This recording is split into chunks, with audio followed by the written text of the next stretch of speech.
Hello. Here we are going to see about the Unit 4 continuation part, that is optical receiver measurement and coupling. Fiber diameter measurements. Online diameter measurements techniques which will provide the better accuracy. So it uses the non-conducting optical methods such as fiber image projection and scattering pattern analysis. So here the most common online measurement techniques uses fiber image projection, that is shadow method. So in this method, a laser beam is swept with constant velocity which is transversely across the fiber, and the measurement is done at definite time interval. So when the fiber intercepts the beam and creates a shadow on the photodetector. So the next one is the laser beam, which will be operate at a wavelength of 632 nanometer, and it is collimated using two lenses, that is G1 and G2. So the beam is then reflected by two mirrors, that is M1 and M2. So the second mirror M2 is driven by the galvanometer, which will make it rotate through the small angle at the constant angular velocity before returning to its original starting position. So the laser beam, which is focused in the plane of the fiber by the lens G3 and is swept across the fiber by an oscillating mirror. So the beam incident on the photodetector unless it is blocked by the fiber. So the velocity ds by dt of the fiber shadow, the squill created at the photodetector, is directly proportional to the mirror velocity, that is d phi by dt, as ds by dt is equal to L into d phi by dt. So here L is the distance between the mirror and the photodetector. So this shadow is registered by the photodetector as an electrical pulse of width, and which is related to the fiber outer diameter, and it is expressed as so here the outer diameter is it is essential during the fiber manufacturing process. At the fiber drawing stage, the fiber outer diameter will be maintained constant to within 1%. So if any diameter variations may cause excessive radiation losses and make accurate fiber, that is fiber connection difficult. So online diameter measurement systems which are required will provide the accuracy better than 0.3% and the measurement rate greater than 100 Hz.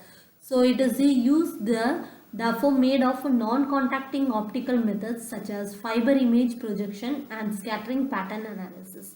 So the most common online measurement techniques which uses the fiber image projections are illustrated in the figure.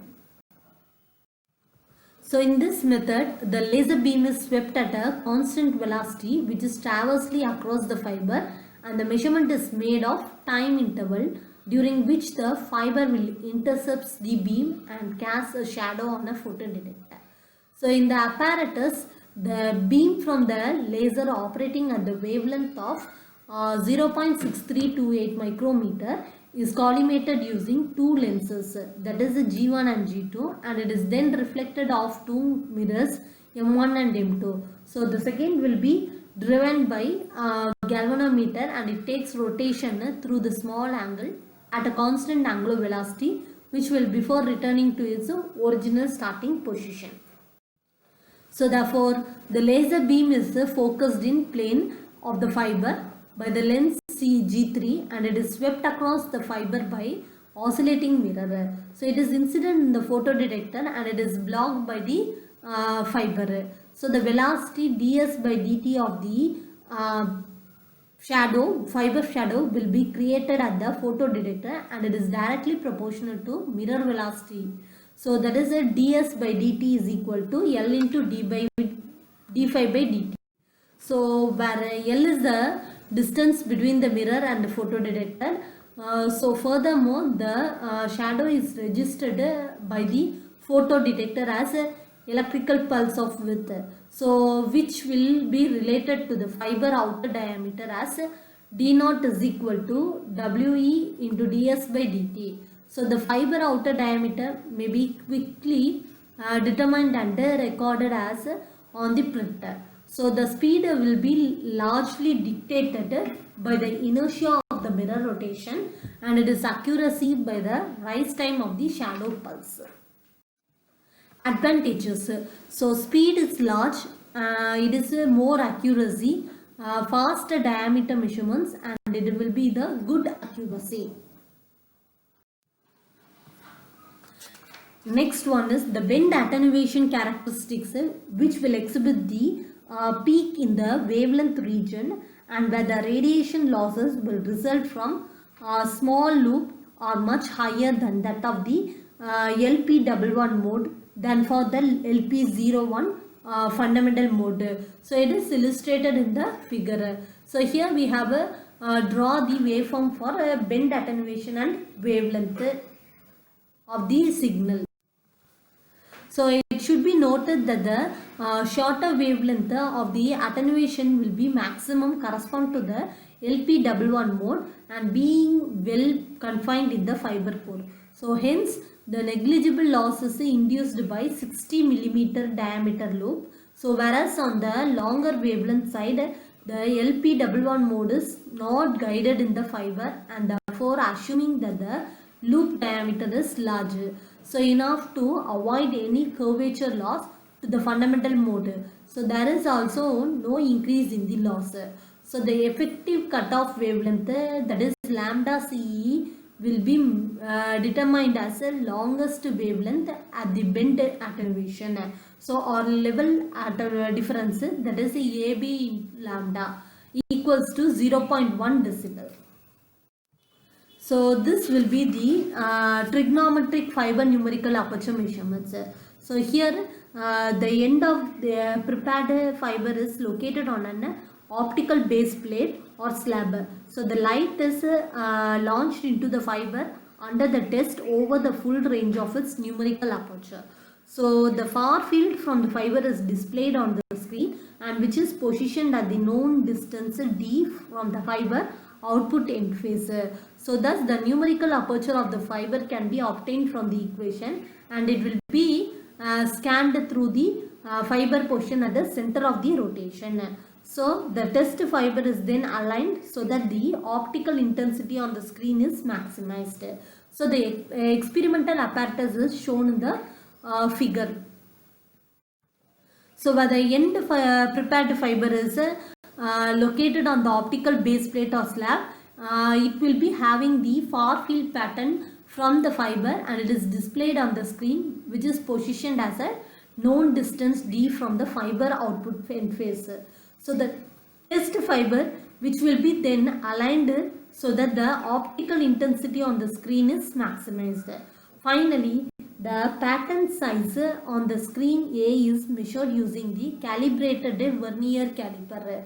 So the numerical aperture can be obtained from simple trigonometrical relationship where NA is equal to sin theta A, that is equal to A by 2 by A by 2 square plus D square the whole power 1 by 2, that is A divided by A squared plus 4D squared the whole power 1 by 2.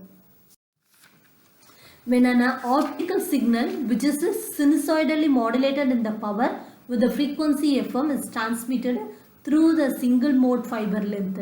So the delay of the one modulation period, that is Tm, of a 1 by Fm, which will correspond to the phase shift of 2 pi. So then the sinusoidal modulation is phase shifted in the fiber by an angle theta m. So the specific group delay will be theta m by 2 pi Fm L. Next one is time domain measurement of fiber dispersion. So the simplest approach for making the pulse dispersion measurement in the time domain is the inject a narrow pulse of the optical energy into one end of the optical fiber, and it will be detect the broadened output pulse at the other end. So this figure will show the setup for this time domain measurement.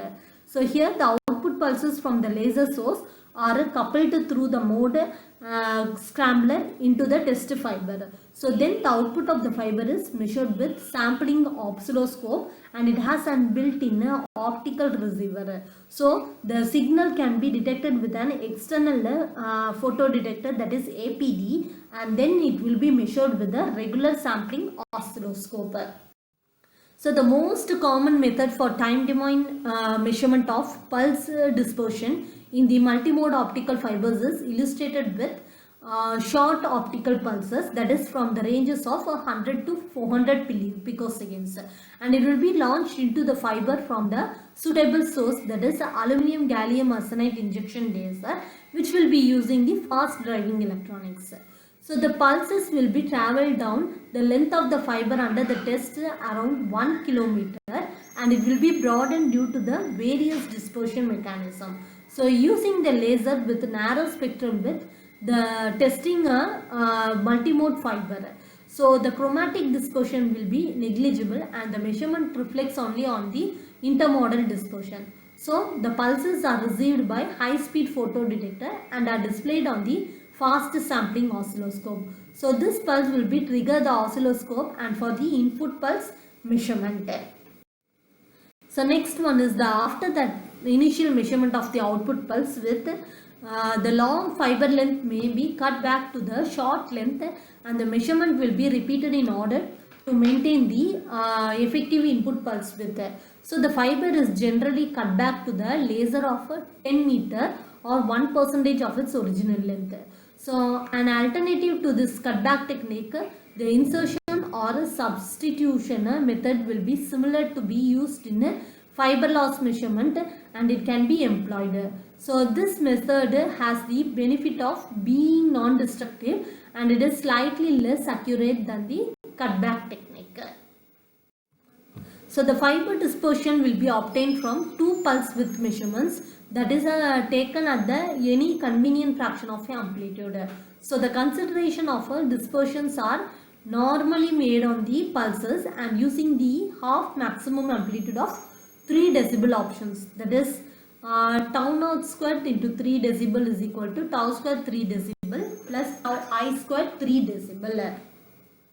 So where tau 3 decibel and tau I 3 decibel are 3 decibel pulse widths the fiber input and output respectively. So tau 3 decibel is the width of the fiber impulse response, again measured at the half of the maximum amplitude.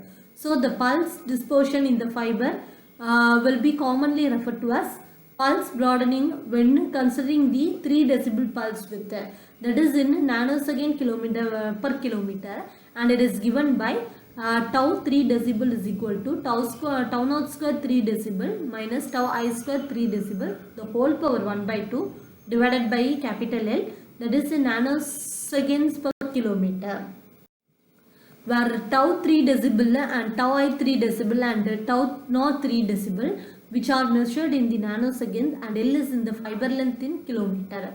So if the length of the length of the fiber is cut back to the short length in order to take the input pulse with measurement, then L will correspond to the difference between two fiber length in kilometers. So when the launched optical pulses and the fiber impulse responses are Gaussian and it will be the 3 decibel optical bandwidth for fiber B optical may be calculated using B opt into tau 3 decibel, that is equal to 0.44 gigahertz nanoseconds, that is 0.44 megahertz PS. So the optical power at the receiving end of the fiber is detected using the PIN or avalanche photodiode. So in order to obtain the reproducible results, the photodetector surface is usually index matched to the fiber output and end phase using the epoxy resin or an index matching gel. So finally the electrical output from photodetector is fed to the lock-in amplifier, so the output of which is recorded. So the cutback method, which will involve the taking the set of optical output power measurements over the required spectrum, which will be using the long length of the fiber. So usually at least a kilometer. So alpha T decibel is equal to 10 by L1 minus L2 into log base 10 V2 by V1. So here V1 and V2 correspond to the output voltage readings from the cutback fiber length respectively. So the electrical voltage substituted for the optical powers P01 and P02 of the equations to these optical powers. The accuracy of using this method is largely dependent on the constant optical achievements of the equilibrium mode distribution, within the fiber to detect the power coupling changes between measurement made less than that of the 0.01 decibel. So here the cutback technique for attenuation measurements by EIA as well as the ITU. Thank you.